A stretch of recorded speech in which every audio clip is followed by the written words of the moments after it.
está com uma dúvida no Gênesis 1:26.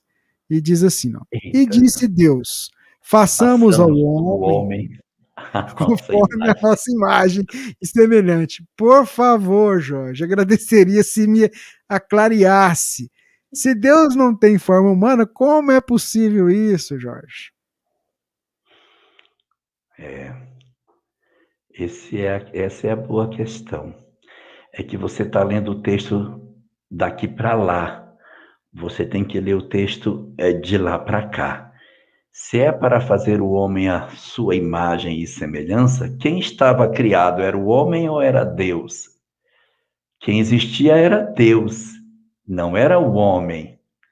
Então, se o que existia era Deus e não o homem, se tinha que fazer a imagem e semelhança, não vou construir Deus à imagem do homem, mas vou construir o homem à imagem de Deus. Então, se Deus não tem forma, o homem tem?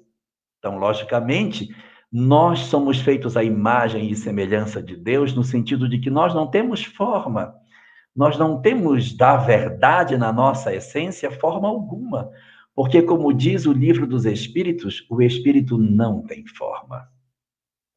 Quem dá um aspecto de forma para o Espírito é o perispírito, mas o Espírito, na sua essência, ele é uma chama, é uma luz, ele é algo que é como se fosse uma centelha divina, que não possui forma alguma, à semelhança de Deus, que também não tem forma.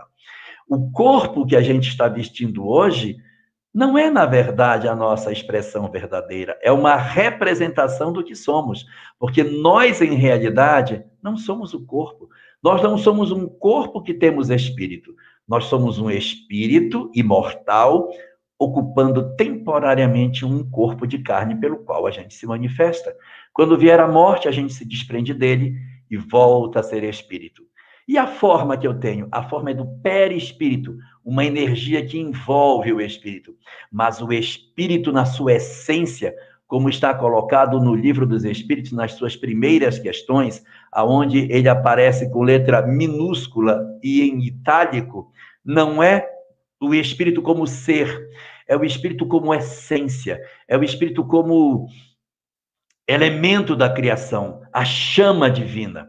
É isso que nós somos. Então, Deus criou o homem à sua imagem e semelhança, o fez espiritual, sem forma alguma, sem poder experimentar a morte, para viver para todo sempre desde que criado.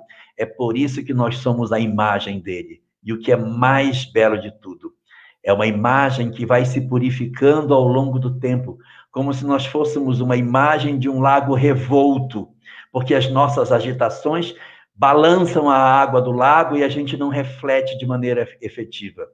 Mas quando a gente vai asserenando, as águas desse lago vão ficando cada vez mais tranquilas e a gente vai refletindo de maneira mais efetiva aquilo que seja Deus em plenitude, refletindo, como está colocado na prece de Cáritas, quando diz que possamos refletir a vossa santa e pura imagem, ou seja, sermos espírito em plenitude, refletindo em nós a grandeza de Deus como seres imortais e que são, na verdade, não imateriais, como diz o Livro dos Espíritos, mas incorpóreos, porque não temos corpo, porque somos alguma coisa, mas não temos, em verdade, as características corporais que pensamos ter.